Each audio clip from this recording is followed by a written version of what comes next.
네, 원래 19장 1절부터 마지막까지 다 읽고 싶었지만 내용들을 우리 여러분들 다 아시는 내용이기 때문에 이제 8절까지만 봤습니다.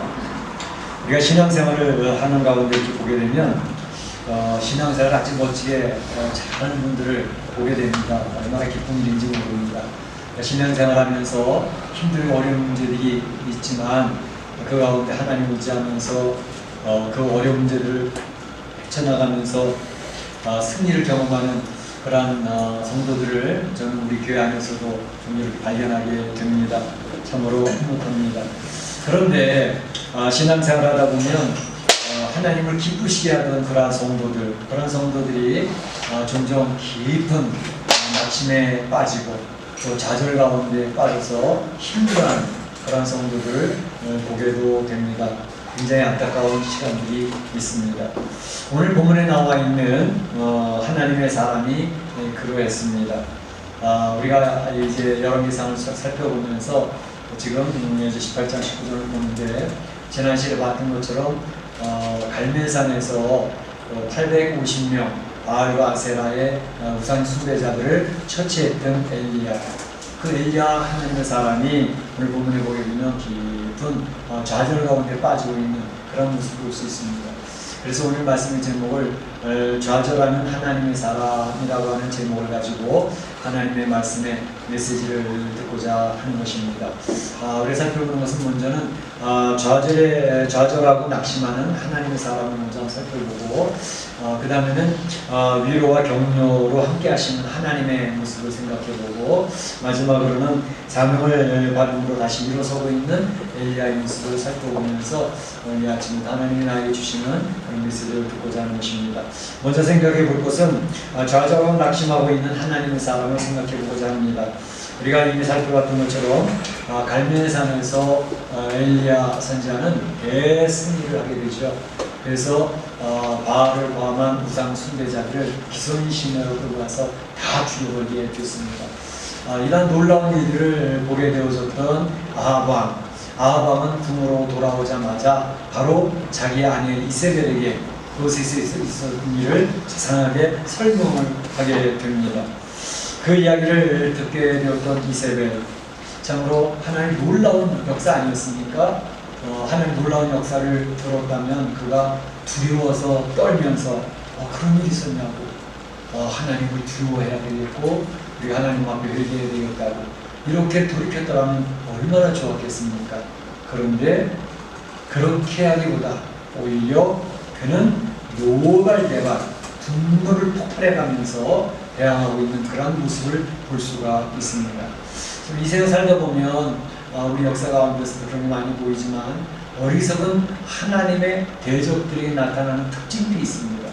그들은 하나님의 역사를 경험하고 하나님께서 지금 이렇게 역사하고 계시는구나 라는 것을 눈으로 보고 체험하고 상황이 하나님 역사하시는 것을 알게 해주셨는데도 불구하고 그런 것을 깨닫고 하나님 앞에 두려워 떨며 회개하고 하나님 앞에 엎드리면 좋겠는데 그렇게 하기보다 오히려 더 큰 분노를 가지고 자기가 가지는 권세로 대항을 하고 그리고 하나님 앞에 한번 나와서 겨뤄보자 라는 듯한 그런 모습을 하기 때문에 결국은 하나님 앞에서 회개하고 바로 설 수 있는 기회를 잊어버리고 그래서 심판을 자초해가지고 멸망당하는 그런 일들이 성경에도 많이 나와 있고 이 세상 역사까지 오는 동안에도 많이 있고 지금 현재도 그렇게 하나님 앞에 대항하는 권세자들이 얼마나 많이 있는지 알 수가 없습니다. 이세벨이 그래서 어리석은 여자였던 것이고 어리석은 권세자였던 것입니다. 그가 이야기하기를 2절에 보게 되면 내일 이맘때에 24시간 아니랍니다. 24시간 내에 내가 엘리야를 그들이 죽은 것처럼 바알과 그 우상 숭배자를 죽은 것처럼 반드시 죽일 것이다 라고 호언장담하는 모습이 이전에 나오는 것을 볼 수가 있습니다. 자, 그런데 이 이세벨이 분노하고 침을 튀기려 하면서 화를 내고 있는 그 소식이 엘리야에게 들려지지 않았겠습니까? 엘리야가 이 이세벨의 그 이야기를 전해 들으면서 어떻게 반응을 했을까? 어떻게 했을 것 같습니까? 엘리야가 들으면서 850명의 바알가세라 우상 선자들을 아주 멋지게 물리쳤던 그가 그까지 그 쯤이야. 까딱할 거 없어 하고 두렵지 않아.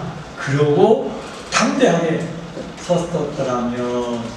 그런데 오늘 본문에 보니까 이 엘리야 선지자가 그러하지 못했던 것을 봅니다. 오늘 본문에 보면 3절에 자기 생명을 위하여 도망하여 유다에 속한 부엘세바에 이르러. 자기 생명, 내가 죽겠구나 그래가지고 도망을 했다 그랬습니다. 도망을 36개의 주력명을 한 것입니다. 그래서 유다의 최남단이 부엘세바거든요. 유다의 최남단 부엘세바까지 도망을 갑니다. 지금 이 갈멜사의 전투가 어디서 일어난 거죠? 남쪽 유다 나라에서 일어난 것도 아니고 북쪽 이스라엘에서. 북쪽 이스라엘도 갈멜사는 북쪽 이스라엘의 최북단입니다. 그 최북단의 갈멜사에 이뤘던 그 일을 이제 이 엘리야는 이세벨을 피하여 남쪽 유다 나라로 도망왔습니다. 유다 나라 중에서도 최남단 부엘세바까지 내려왔습니다. 자, 왜 이 엘리야가 남쪽 유다로 왔으면 이제 다른 나라니까 북쪽 이스라엘 아합왕이 뭐 여기 통치가 미치겠어? 여기는 안전하겠지. 그리고 좀 숨어 있으면 되는데 안심을 못했습니다. 그리고 사실은 더 하루길을 해서 더 깊은 광야길로 들어가는 모습을 볼 수 있습니다. 왜 그랬을까요? 북쪽 이스라엘 아합왕이 통치할 때 남쪽 유다의 왕은 누구였을까? 여호사밧이라고 하는 굉장히 훌륭한 왕인데 그 여호사밧이 이렇게 북쪽 이스라엘 아합 왕과 친하게 지내고 있었습니다. 야, 그래도 형제 나라 아니냐, 좀 친하게 사이좋게 지내자, 그런 정책을 쓰고 있었기 때문에 남쪽으로 돌아왔어도 엘리야는 뭔가 믿음지가 못한 거예요. 이러다가 나를 잡아가지고 아합에게 넘겨줄 수도 있지 않겠어?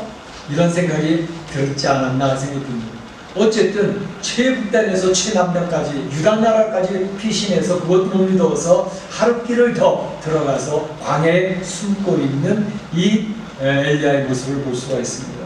4절에 보게 되면 그 광야에서 그가 이야기하는 내용을 들을 수 있습니다. 로뎀 나무 아래에 그가 누워서 자기가 죽기를 원하여, 죽고 싶다는 얘기죠. 죽고 싶다. 지금 내 생명을 주시옵소서. 지금 내 생명을 주시옵소서. 하나님을 믿는 사람이니 스스로 목숨을 끊을 수는 없고 내 생명을 하나님이 거두어가시면 좋겠습니다. 더 이상 못 견디겠습니다. 죽여주십시오. 하나님 지금 죽여주십시오. 이렇게 이야기를 하고 있는 것입니다. 여러분, 이 엘리야가 갈멜산에서 그 영적 전투 850명 대 1, 그 놀라운 영적 전투에서 승했던 사람인데 그 사람이 이렇게까지 낙심하고 좌절하고 무너질 수가 있을까? 그런 생각이 들지 않습니까? 너무 큰 대비가 이루어지고 있잖아요. 어떻게 이런 일이 벌어질 수 있어요? 야고보서 5장 17절 제가 설명드렸지만 엘리야를 소개하면서 야고보는 그렇게 얘기를 합니다. 엘리야는 우리와 같은 성정을 가진 사람이로되, 우리와 같은 성정을 가진 사람이로되. 물론 거기서는 엘리야가 기도해서 놀라운 역사의 역동을 얘기하지만 그 다른 면에는 엘리야도 우리처럼 연약함을 가지고 있는 존재다라는 것이 포함되어 있죠. 대단한 하나님의 선지자 아닙니까? 그 엘리야조차도 우리와 같다 이 말이에요. 연약함이 있다는 것을 보여주고 있지 않습니까? 그렇습니다. 엘리야 선지자도 대단한 인물인 것 같은데 그에게 이렇게 두려워할 줄 알고 낙심할 줄 알고 좌절하게 되어지는 이러한 인간의 연약함을 가지고 있었던 존재라는 너무 우리들에게 잘 보여주고 있지 않습니까? 우리가 신앙생활하면서 성도들 가운데 참으로 멋있게 신앙생활을 잘하고 승승장구 승리하며 어려운 일을 잘 극복해나온 그런 성도들 올 때 저는 굉장히 목사로서 보람도 느끼고 얼마나 흐뭇한 기분이 좋은지 알 수가 없습니다. 그런데 그럼에도 그 신앙생활 잘하던 성도들이 서서히 무너지고 넘어지는 좌절하는 그런 성도들 보게 될 때 안타까운 일이 한두 번이 아니죠. 먼저는 참 이렇게 코로나 우한 코로나가 지속이 되는 게 이게 뭐 한 달, 두 달로 끝난 게 아니라 지금 계속 지속되는 가운데 버팅기다가 그만 이제는 무너져버리는, 신앙 안에서도 무너져버리는 그런 성도들이 있을 수 있습니다. 우울감이 찾아옵니다. 집에 갇혀있는 모습, 여러 가지 어려운 문제들, 그 속에서 힘들어하는 그런 성도들 보게 됩니다. 사업의 문제도 하나님 의지하고 발버둥을 치면서 일어나 보려고 발버둥을 치는데 일어나줘야죠. 안 되는 거예요. 발버둥을 쳐도 안 되는 거예요. 그래서 사업도 일어나지도 아니야. 이제는 이 경제적으로 자꾸 힘들어지는 그런 모습들이 느껴지면서 막 좌절감이 찾아오고 어떻게 하면 좋겠습니까? 하나님 저 좀 도와주십시오. 그래서 넘어지고 무너지는 그런 성도들을 보게 되기도 합니다. 가정 안에서도 그래요. 가정 안에서 특별히 가정의 울타리가 되어져서 가정을 책임지고 있는 가장들은 어깨가 무지 무겁습니다. 아내한테 말도 못하고 혼자 끙끙대는 가정의 그 무거운 어깨. 하나님, 이 가족들, 내 아내도 내 자녀들도 보니까 이 가정이 형제가 부르지 않게 해야 되는데 보통 이 스트레스가 아닙니다. 그 가장의 무게라는 건 또 아내들이 모르는 부분들이 있어요. 가장은 남 모르는 그런 무게가 무거운 느낌. 그래서 남편들 굉장히 힘들어. 아내는 또 안 그런가요? 아내도 그렇습니다. 아내는 이게 학교도 못 가고 해도 온라인으로 수업하고 있는데 이 어려울 때 아내들, 자녀들을 학교 교육도 잘 이렇게 팔로업 시켜줘야 되고 특히 신앙적으로도 잘 이렇게 돌봐줘야 되는데 자기의 능력의 한계를 느끼는 거죠. 하나님, 이거 아이들 착해 한다는 이 모두 있는 게 너무 힘듭니다. 또 아내는 아내들도 부러져. 그런데다가 이제 가정 안에서 혹시 아픈 사람이라도 나타나면 이거 코로나 아니야? 잘못 먹어가 조금 설사하잖아요. 코로나 걸렸나 봐. 큰일 났어. 조금만 근육이 아프잖아요. 조금만 목이 쎄하잖아요. 내가 코로나 걸린 거 아니야? 활짝 긴장해서 두 개를 확 쳐다보는 거죠. 얼마나 힘든 시기인지 알 수가 없습니다. 그래서 가정이 경제적으로도 힘들고 또 가정에 아픈 사람이라도 생긴다든지 자녀 문제라든지 이런 것들이 오게 되면 이게 삶의 현실이잖아요. 삶의 현장에서 막 이게 신앙으로 이겨야 된다는 건 머리로는 알겠는데 가슴으로 이것을 견뎌내기 너무 힘들단 말이죠. 그게 좌절하는 그런 성도들이 있는 것을 보게 됩니다. 뿐만 아니라 또 신앙 개인의 모습에서도 그래요. 개인의 모습에서도 하나님 안에서 신앙생활이 이제 꽤 됐고 5년, 10년 그 이상 되어서 교회에서 이제 중직자의 직분도 받았는데도 내가 세월을 쭉 돌아봐도 내 모습이 그렇게 크게 변한 것 같지 않아. 어떤 때는 신앙생활을 잘해서 막 신앙이 막 성장하는 것이 보일 때도 있었지만 헌신하고 막 시간을 내서 부르짖고 그를 찬양하고 막 그럴 때도 있었는데 오늘 보면 원래의 믿지 않았던 나의 모습으로 완전히 돌아와 있는 것처럼 그렇게 돌아와 있는데 자신의 모습을 보면서 탄식을 하는 거죠. 자신의 신앙의 성장도 없어 보이고 신앙 안에서 열매가 없어 보이고 신앙의 여러 가지 환경 속에서 그걸 이겨내지 못하는 자신의 모습을 보면서 자기 스스로에게 실망하는 성도들이 있어요. 내 안에서 영적인 싸움에서 영적으로 승리하는 경험보다 영적으로 패배하고 실망하고 내 중심으로 그냥 될 대로 되라 새살아 새라로 살아가는 나의 모습 속에서 자기 자신에게 실망하는 내 신앙에 대해서 실망하는 그런 성도들이 적잖게 많습니다.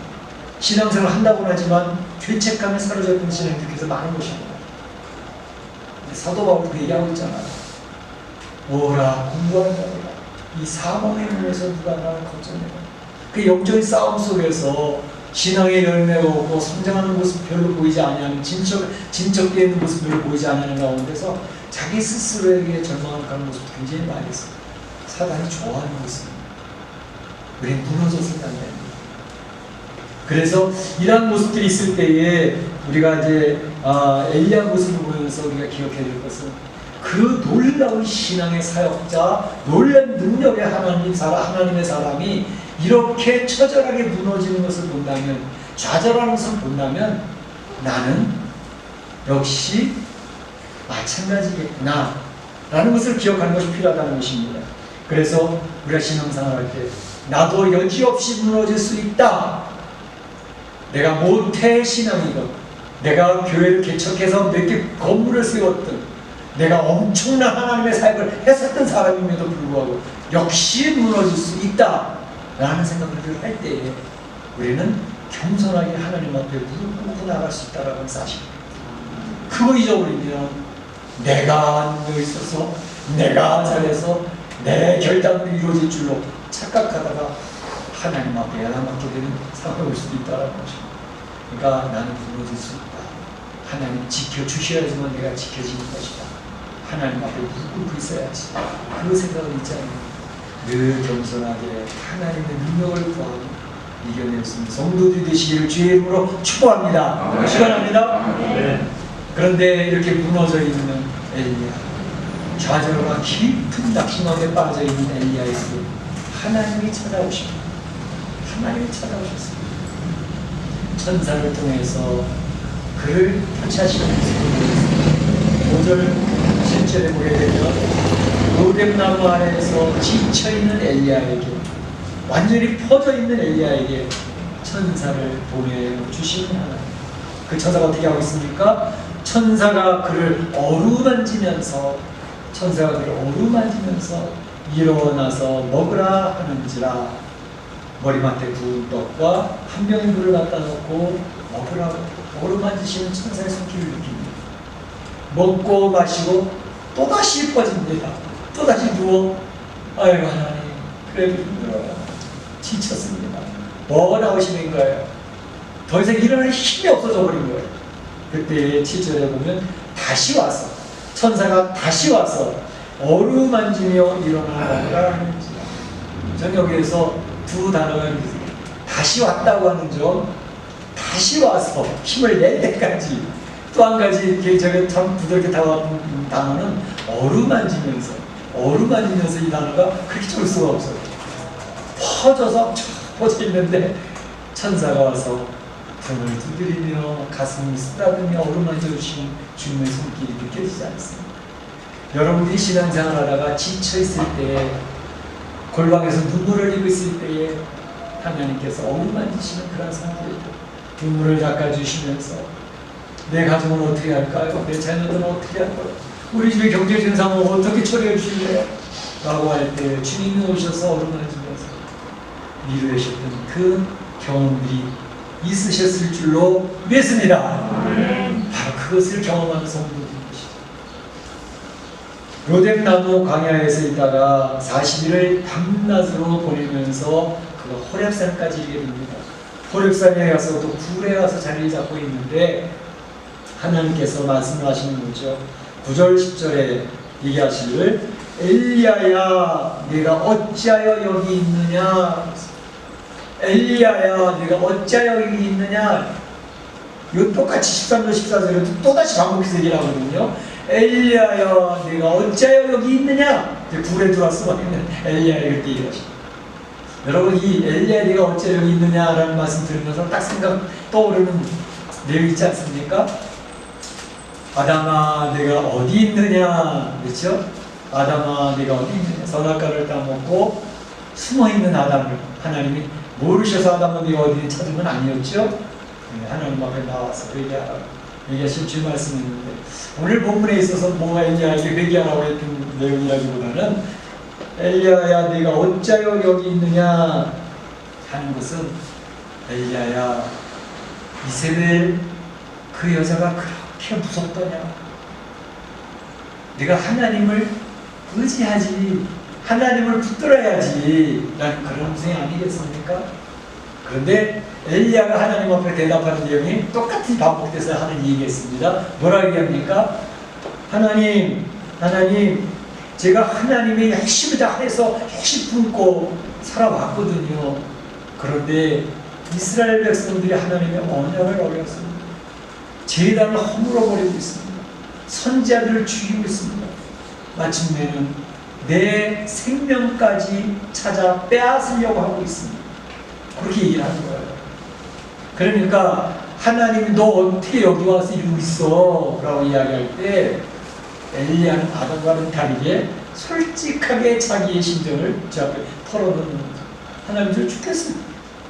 지금 저들이 내 생명을 찾아 죽이려고 그래요. 어떻게 하면 좋아요? 라고 이야기하는 그런 엘리야의 고백을 볼 수가 있습니다. 이제 우리가 모든 일이 엉키고 성키고 사면초가 와같이 되어져가지고 지쳐가지고 아무 쓸 뭐 기도가 나오나요? 기도도 안 나와요. 너무 지치기 때문에 그냥 엎드려 있는 거죠. 눈물만 흘리고 있는 거죠. 그때 하나님 오셔서 물으실 거예요. 너 왜 그러고 있어? 너 왜 그러고 있어? 물으실 때에 우리는 솔직하게 하나님 앞에 이야기하면 됩니다. 제가 이것 때문에 힘들고요. 이것 때문에 지쳤고요. 네, 이런 상황이에요. 이야기를 하면 하나님 모르실까요? 이미 다 알고 계신 내용이죠. 그렇구나. 그러면서 오늘 하나님이 엘리야의 이야기를 들으면서 어떻게 행동하시는 거 보세요. 하나님이 하나님의 임재에 대한 것을 확인시켜 주시고 하나님의 임재 그 내용이 다 있지는 않았지만 보게 되면 바위를 깨트릴 정도의 놀라운 강한 바람이 몰려오는 거예요. 바위가 깨질 정도라니까요. 지금 중국의 자연 현상으로 인해서 중국 사람들이 깜짝 놀라고 있잖아요. 천멸중공이다. 중국 공산당을 하나님이 멸하신다라고 자기들이 이야기하고 있잖아요. 어떻게 이런 일이 저희 신앙인들은 그게 왜 그런지 다 보고 알 수가 있는데 그런데 어쨌든 강한 바람이 불어서 바위가 깨지는 강한 이런 바람이 부는데 보면 그 가운데 하나님이 계시지 아니하였으며 그 다음에 지진이 납니다. 막 살이 튀거든요. 네. 이스라엘 거기 그쪽 지역에 터키 쪽 지역도 지진되거든요. 지진만 그 지진 가운데서도 하나님 여호와가 계시지 아니하였습니다. 불이 납니다. 불이 확 나는 그런 상황. 그래서 불 가운데서도 하나님 여호와께서 계시지 아니하였습니다. 여호와께서 어디에 계셨다고요? 세미한 소리 가운데 여호와께서 계셨습니다. 하나님의 임재가 막 자연이랑 이런 막 불이 나고 지진하고 그런 가운데서 지금 엘리야가 기대했던 그런 걸 통해서 심판이 이루어지겠지 하는 그런 기대감을 가지고 왔는데 그곳에 하나님이 계신 게 아니라 하나님이 세미한 소리 가운데에서 자기를 찾아오셨다는 것이죠. 그 세미한 소리라는 것은 고요한 중에 바늘이 딱 떨어질 때 소리 나는 거 있죠. 꼭 세미한 음색이 그 정도의 소리입니다. 고요한 중에 바늘이 떨어질 때 그 소리입니다.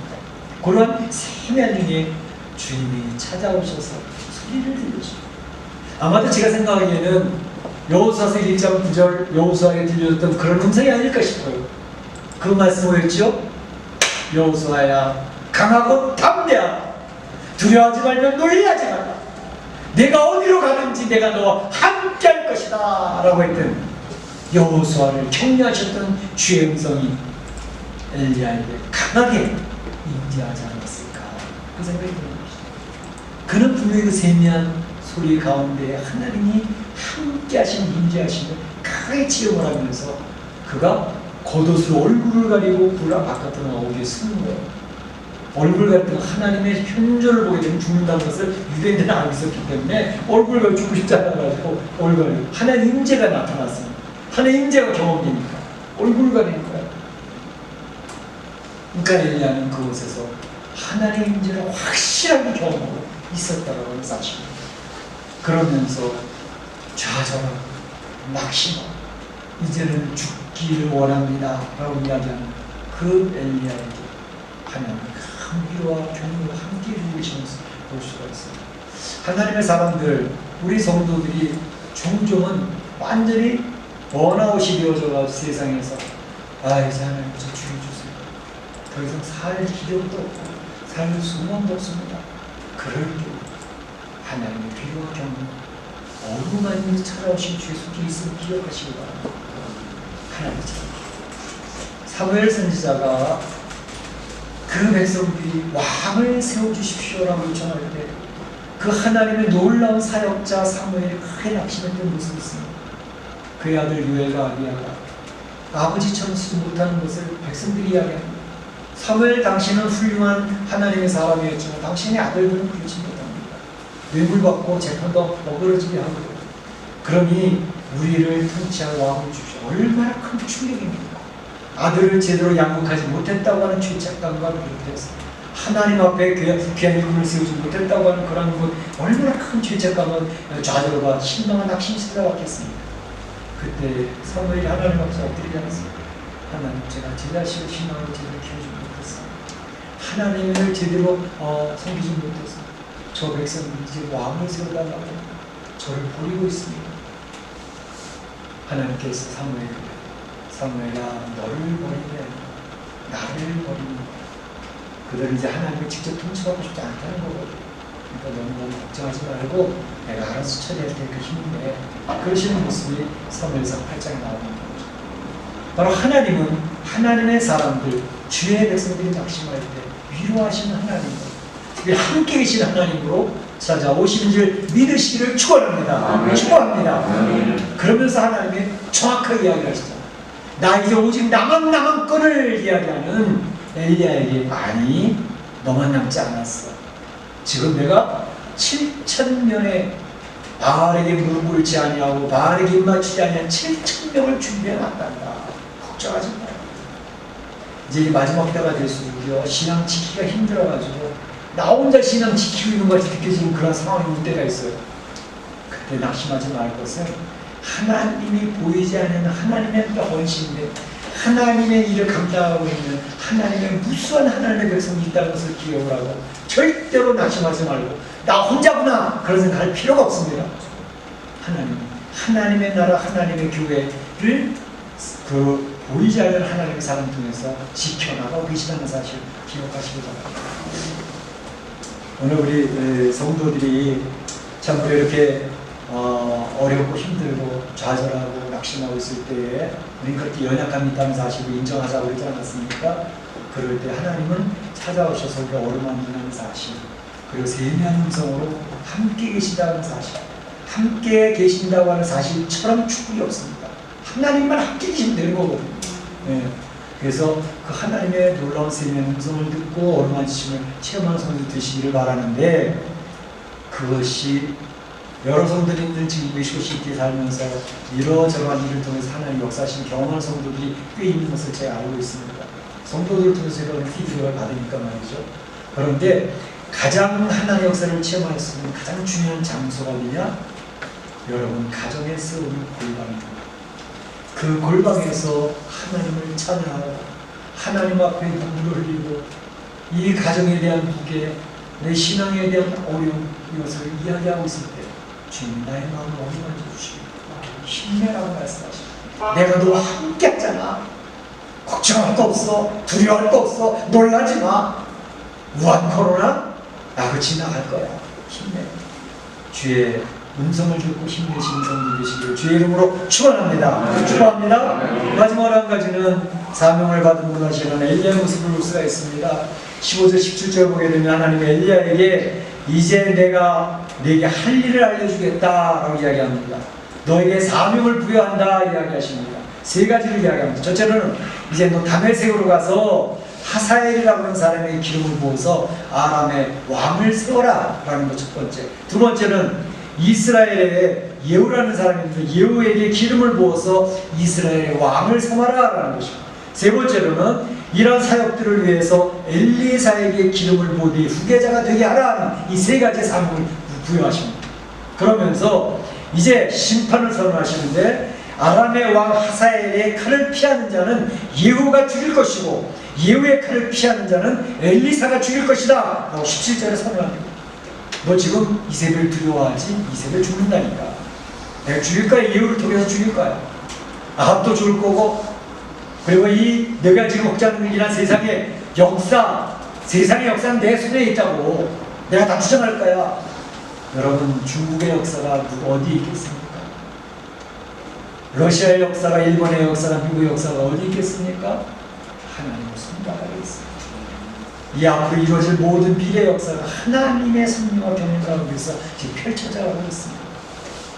하나님을 바라보시고 힘내시기 바랍니다.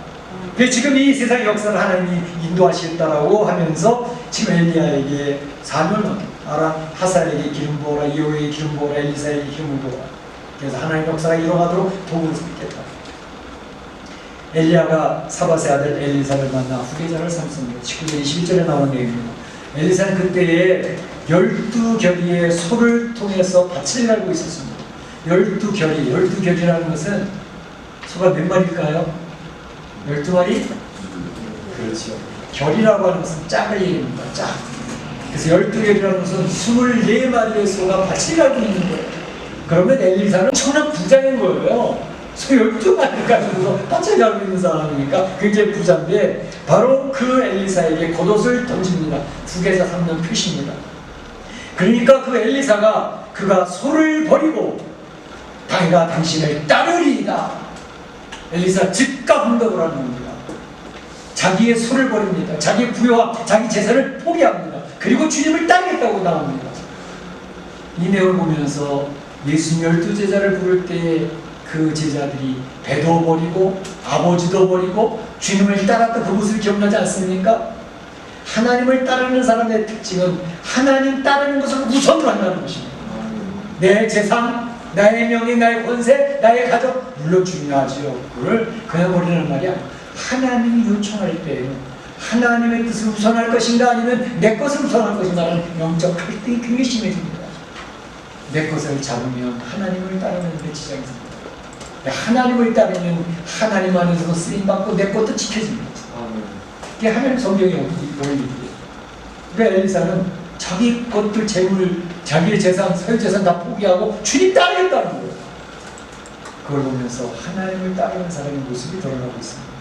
그런가 하면 바로 이러한 생활 중에서 중요한 또 교훈 중 하나는 바로 엘리야라고 하는 사람은 자기의 신앙을 물려줄 후계자를 쓰고 있었다고 하는 게 굉장히 중요합니다. 모세에게는 어떤 후계자가 있었어요? 여호수아라고 하는 후계자가 있어요. 사도 바울에게는 누가 있었어요?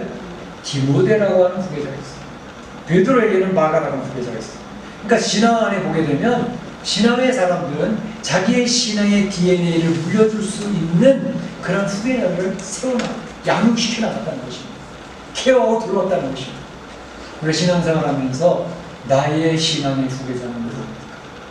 내가 신앙을 물려줄 수 있는, 물론 우리 가정에 자기 자녀들이 될 수도 있고 내 이웃의 친구가 될 수도 있고 주변에 있는 누군가가 내가 새로 예수님께로 인도하고 그 예수께 인도된 그 사람을 또 하나님의 사람으로 키워나가는, 양육시키고 세월 준비시키고 하면서 하나님을 키워나가는 그런 후계자를 키운다는 것은 얼마나 중요한 일이죠. 이 사명 있는 사람이 사는 겁니다.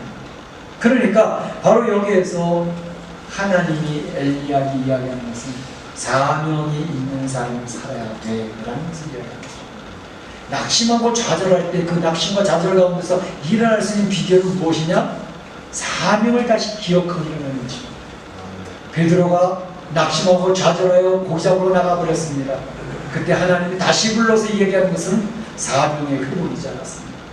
내 양을 치라, 내 양을 먹이라, 하나님의 백성을 돌봐라 라고 하나님이 사명을 다시 줄 때 베드로는 다시 힘을 얻고 사명 가운데에 그 좌절과 낙심 가운데 일어설 수 있었다는 것입니다.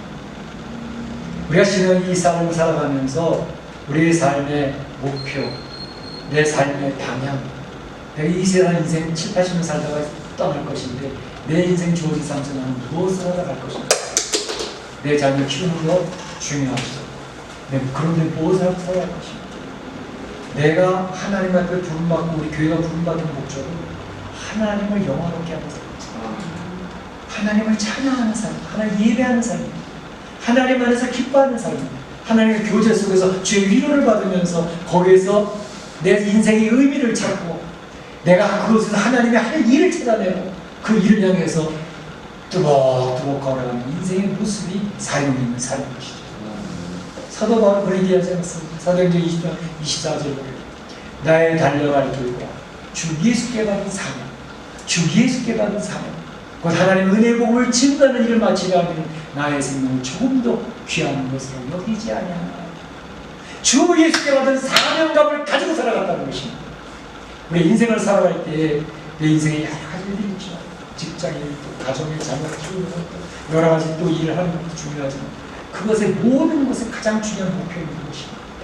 하나님 안에서 나는 어떻게 살 것인가? 하나님을 어떻게 영화롭게 하고 기쁘게 하는, 하나님이 나에게 주어진 내 안에서 주어진 달란트를 통해서 어떻게 하나님의 일을 감당하며 살아갈 것인가? 그것에서 의미를 찾는 사명감에 나타나는 것입니다. 소명이라고 했죠. 우리의 직업 자체가 소명이고, 그래서 보케이션이라고 말씀드렸죠. 이게 칼빈주의예요.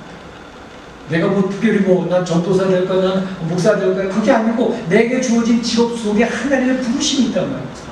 그 속에서 하나님의 영광을 돌릴 수 있는 일들이 있단 말이죠. 그 사명감을 바로 알고 인생을 살아가면 의미 있고 가치 있고 좌절과 낙심에 빠져도 다시 일어날 수 있는 힘을 가질 수 있다는 것을 이야기하고 있습니다. 삶의 목표, 방향, 내가 하나님 인생에서 할 일은 무엇인가를 정확히 알고 생각하는 여러분이 되시길 축복합니다. 오늘 말씀에 정리를 합니다. 위대했던 하나님의 사람 엘리야도 좌절하고 낙심에 빠졌습니다. 위대했고 능력 있던 엘리야도 그랬다면 우리도 그렇습니다. 이렇게 인생 연약한 존재라는 것을 인정합시다. 또 하나님이 찾아오셔서 위로해 주시고 격려하시고 함께 하신 하나님이 늘 우리 가까이 있다는 것을 기억하시기 바랍니다. 여러분 골방에서 나의 눈물을 닦아주시는 주님을 경험할 수 있습니다. 함께 하시는 주님을 들을 수 있습니다.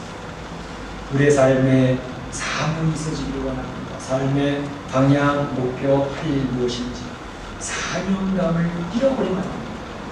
그 뜻을 가지고 살아갈 때에 우리 사랑 성도들이 엘리야처럼 승리하는 우리 성도들 삶이 되시길 주의 이름으로 축복합니다. 축원합니다. 이 시간에 다 같이 한번 기도하겠습니다. 오늘 주신 말씀을 중에서 내망 자정 말씀 하나를 붙들고 주 앞에 기도하시길 바랍니다. 사랑의 하나님 감사합니다.